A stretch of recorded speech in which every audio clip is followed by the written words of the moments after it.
오늘은 기독신문 더 이상 이래서는 안 된다. 첫 번째 논평 시작하겠습니다.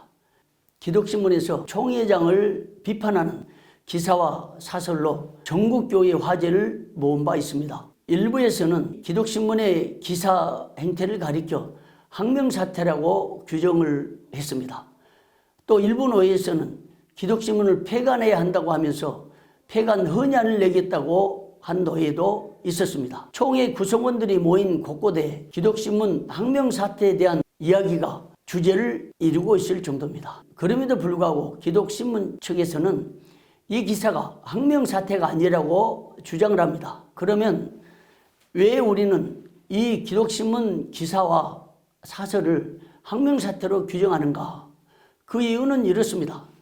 기독신문사 이사의 정관이 있습니다. 이 정관에 보면 제2장 6조에 총회장의 권한해서 대한예수교 장로회 총회에서 선출한 총회장은 기독신문사의 발행인이 되며 정관, 폐관 및 국장급 인사의 승인권을 갖는다. 이런 규정이 있습니다. 결국 발행인이라 하면 신문사를 발행하는 책임자입니다. 그리고 이 발행인에게는 총회에서 규정하기를 정관하고 폐관할 권한까지 부여져 있습니다.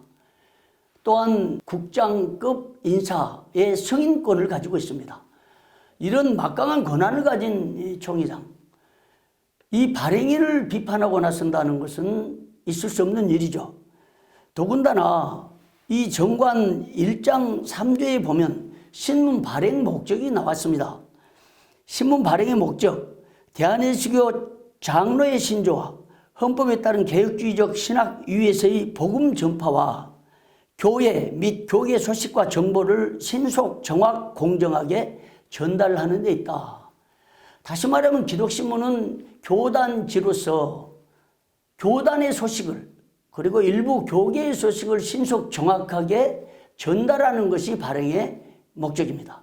총회장의 행보와 또 총회장의 정책과 방향을 비판하려고 하는 것은 사실상 언론의 본질적인 사명이 맞습니다. 그럼에도 불구하고 기독신문은 정관의 발행 목적이 분명하게 명시됨으로써 이런 비판의 기능보다는 교단의 소식을 신속하게 전하는 것이 발행 목적으로 되어 있습니다. 그런데 이번에 기독신문은 총회의 정책과 총회장의 그 행보를 강력히 비판하고 나섰습니다. 그것도 엄밀히 따져보니까 이 총회 정치권에서 일어났던 여러 행위들에 대해서 정확하게 파악하는 것보다는 또 다른 정치 형태의 기사가 아닌가라는 의혹을 가질 정도로 사건의 전말을 제대로 파악이 안 되었다는 것을 확인하게 됐습니다. 이 CFC에서 총회장께 확인한 바로는 총회장은 어떤 인사를 사무총장으로 내정한 것이 아니고 무척 고심하고 있다고 하는 사실을 알게 됐습니다. 그럼에도 불구하고 마치 총회장이 어떤 인사를 내정해서 네 사람 짓기 위해서 규정을 바꿔서 총회 결의를 이끌어내지 않았나라는 의혹을 제기했고 또 그런 식의 단정적인 기사를 올려서 총회 질서를 혼란케 했습니다. 그러면 기독신문이 신문 발행의 책임자인 총회장을 비판하고도 항명사태가 아니라고 주장한 이유가 무엇이었는지 곰곰이 생각해 봤습니다. 여기에 뭔가 구조적인 문제점이 있지 않나 하는 의혹을 갖게 되면서 한 가지 단서를 찾아냈습니다. 이것이 94회 총회 보고서입니다. 이 총회 보고서를 보니까 기독신문사 정상화를 위한 특별정권위원회가 보고한 보고 내용이 나옵니다. 여기 925쪽에 보면 기독신문사 내규가 수록이 되어 있습니다. 이것은 1989년 5월 23일 제정을 했고 1990년 4월 26일자로 개정된 이후에 6차례에 걸쳐서 2008년 12월 9일자로 개정된 내용이 여기 기록되어 있습니다. 이 내용에 보면 내규에 보니까 제3장 8조 편집국장은 다음에 관한 업무를 관장한다 규정이 있습니다. 그런데 놀라운 사실을 발견했습니다. 제5항에 보니까 본 교단 이상의 부정적인 기사는 별도 편집할 수 있다. 이것은 기독신문사의 구조적인 문제입니다.